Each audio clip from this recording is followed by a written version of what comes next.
everybody, welcome to Astrology with Z. I'm your host Zerena, and we are doing astrology again this week. Yes. All right. First things first, the sun has moved into Leo. We want to talk about that. We also want to talk about Mercury retrograde ending. Yay. All of our electronics should be working well once again moving forward, right? Okay. And then, of course, Venus, the planet of love, desires, creativity, is now in Virgo. So we definitely want to discuss that. Okay, so starting out with the sun in Leo. Guys, welcome to this time of the year. If you love to have fun, you are definitely feeling the Leo.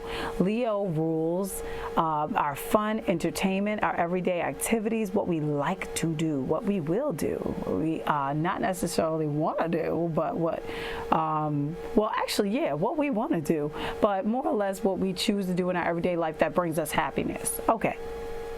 Leos, guys, these guys are out there. They're ruled by the sun. They're bringing us so much energy because the sun, of course, is the largest body in our solar system, right? Okay. If you're a Leo, you are loyal. Your friends will describe you to a T as being that person or, you know, the go-to person when they need somebody in the clutch. So we want to thank you for those qualities because a lot of us out there need a friend we can depend on, and we think of Leos when we do that. Okay.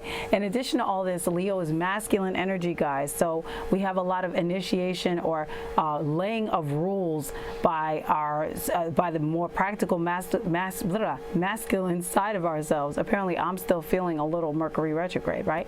But either way, we are seeing ourselves be able to say, we're going to do this, we want to do this, and laying down the foundation to do whatever that is. And so that happens in our lives and wherever we want to make changes. It's a great time to initiate with fire energy, some changes in our lives that we've thought about for the past 8 months. Okay.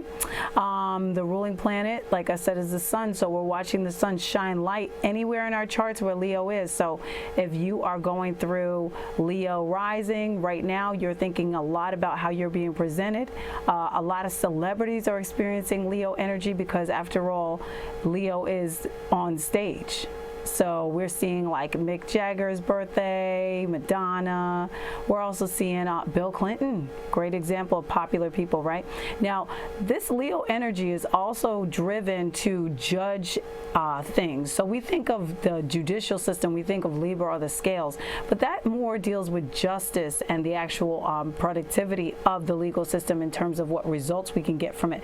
But when we think about the legal system and, you know, kind of like what is or what the lay of the law is, we are thinking about celebrities like Rihanna right now, who's now taking, you know, her legal team to court to discuss some funds that she feels she was not given, or she's lost, you know, over the past couple of years. We don't know, you know, maybe too much partying or things like that have derailed her from being able to pay attention to all that, but we're thinking about that. We'll see that in the media. Also, like Michael Jackson, right? So they're going back to court, his legal team as well, to kind of recoup some of these funds that they feel he would have gotten per him still being alive, as opposed to no longer being with us. So we're seeing like recuperation of money during this time of the year.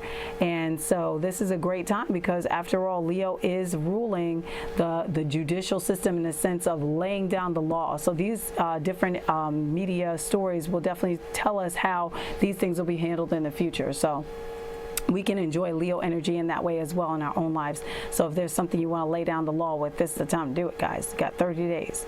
Okay, moving right along, we want to also talk about Mercury retrograde ending. Now, most of the time when we think of Mercury or Mercury retrograde during this time of the year, it usually happens at the end of the summer, but this Mercury retrograde happened in the beginning of the summer. So we've kind of experienced a little zap in our energy. The dog days of summer have already passed us. I know here in the Northeast it has been sweltering hot, but per this Mercury retrograde ending, we've seen the weather just really take a turn. We even had a cold day, a couple cold snaps out there.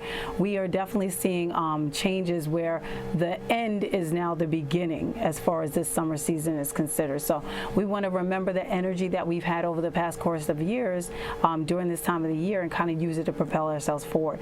If you have contracts or any kind of legal paperwork to complete, this is a great time to go ahead and move forward, because you've spent all of your Mercury retrograde time already reevaluating those things. So right now is the time where if you want to sign a contract and move, or sign a lease, or any kind of like recouping any kind of legal benefits from the judicial system, this is a great time to do it too. And then you also have the sun right there giving you all that energy, so it's perfect timing for all those kinds of things.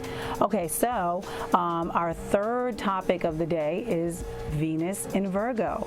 I love love. I know you love love. Everybody loves love. Who doesn't love love, right? Okay, Venus in Virgo brings in this whole old school sort of, what have you done for me lately? I mean, I got to give a shout out to Janet Jackson, because she's the one that put that on the map, right? All right, so Venus in Virgo. Are you doing chores for your loved ones? Are you running errands for them? Are you making the coffee in the morning? Those are the things that are going to just get you into their heart. So if this is the time of year you've met somebody and you want to really impress them, go ahead and do something for them, but do something more practical. Put away the flowers, the cards, and the candy, and whip out your car keys, because they might need a ride, and you might be the person they have to go to get it. Also, Venus in Virgo is touching me in a very personal way. I want to thank my producer, because he does everything I need him to do in order for this show to jump off every week. So Michael, aka Seven, I love you. You are my heart. In a very practical way, of course. Venus in Virgo is going to be refined, smart, loyal, cautious, very detailed, even critical and practical and analytical of their particular prospects. So this month, if your lover is finding fault with you, just know that that's their way of helping you be a better lover to them, and that they do love you. All right. This has been your astrology report. I'm Z. This is Astrology with Z, and I can't wait to talk to you guys next week. Have a great one.